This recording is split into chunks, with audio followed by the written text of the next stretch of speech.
it's Nancy the Handy Scandy here with Imagine. Thanks for joining me today. I am going to be creating some gel plate prints using the VersaFine Clair on my gel plate. I've never done this before, but I decided I just wanted to give it a try and see how this formula of ink works on the gel plate. So I'm starting out with some Verdant as well as Pinecone inks. And my first technique is going to be by brayering the ink onto the gel plate. So just filling up my brayer. A couple things you want to keep in mind is that you want your brayer full and you want to roll and lift, roll and lift, roll and lift. That way you get really good coverage on both the brayer and the gel plate. And you want to clean in between. This formula stays wet. This formula of ink stays wet a long time. So just brayering didn't work for me. It might for others, but I needed to actually wipe it off with a rag or a towel.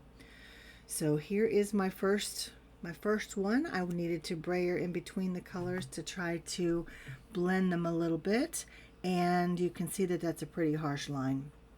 So I was not successful in the blending, but I can still use that for sure. Now green and brown is one of my absolute favorite color combos.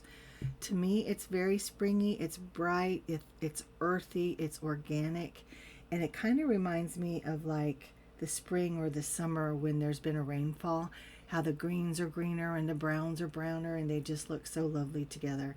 And then as we go on, I'm going to add some of the Charming Pink, and this will be my take on kind of a spring color combo for this set of cards that I end up making. So here's print number 2, and I went direct to the gel plate. So I took the ink pad as you saw and I went directly to the gel plate, and then I used the brayer to blend it out, and that is a much nicer blend. Obviously the brown is a powerful color and it kind of takes over everything, but I am not mad about it. I actually love it quite a bit. So I decide to just keep going with the direct to the gel plate, and then I lay this beautiful stencil down from Art by Marlene, and I use print number 1, and I'm using it to pull up the ink that's in the open spaces of this particular stencil. So you want to rub around, make sure that you're getting down in all those openings and pull. So here you can see this is print number 3, and I layered it over print number 1. So it does a couple things. It pulls the ink that I didn't want on there, and it also softens the lines. Remember, that was the one with a really harsh line, and now it's no longer harsh. So then I add some of that brown, that pine cone, back through the open areas of the stencil. And then this is print number 4, and you can see the green that I originally put down. You can see where some of the color was lifted, and you can see where the brown was added. And now, keeping in mind that this formula of ink stays wet longer, I wanted to see if I couldn't print that stencil pattern onto my cardstock, which of course I am. I print one side with the brown, and I go over the other side and pick up some of that green, and that is print number 5, cleaning off the stencil. So here again, direct to the gel plate, and I am loving this, by the way. The VersaFine Clair works great on a gel plate. So now I want to try my hand at stamping directly on the gel plate. So I have this stamp from Visible Image, and I'm just pressing it down with my fingertips, not using a block or anything. Lift that ink, and you can actually stamp with that ink, which I do, and is not incredibly successful with the green, but I do it again with the next one, and it is successful. So I have to tell you that I am loving this print. Look at that, print number 6. It's taken me a minute to get warmed up, but I'm loving each one more and more. And then I decide I'm going to try it again, but in a little bit different way. So direct to the gel plate and brayer it out. And now I'm adding the pine cone to the stamp. So I'm not only going to stamp onto the gel plate, but I'm going to stamp with color. So it will lift the green and put down the brown. So let's see what this looks like. Decided that I wanted something hard to press with instead of just my fingertips this time. So I used my Misty Door, but it shifted a little bit. So that does not deter me. I go ahead and lay my cardstock down and rub. You want to make sure that when you're rubbing, you rub the entire surface, which will make it feel more warm before you pull. And swoon! I love that. I love it that it shifted. Actually, it gives it a little more dimension. Do you have a favorite of these two? Let me know. So there's still a little bit of a ghost of the ink right there from both the background and the stamp, so I wanted to pull that. So just use some white acrylic paint to just kind of soften everything up again, and use that paint to actually pull this ghost print, and I love it too.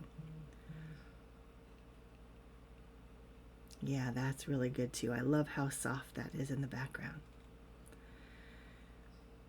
All right, now here I wanted to try something completely different. I had seen someone use different kinds of sprays and even alcohol on their VersaFine Clair on the gel plate, and they got some pretty fun results. I, however, did not, but I wanted to show you. Not everything is a win, right? But I can tell you in all sincerity that some of my best projects have come from pulls that I truly disliked. So let me encourage you, be kind to yourself.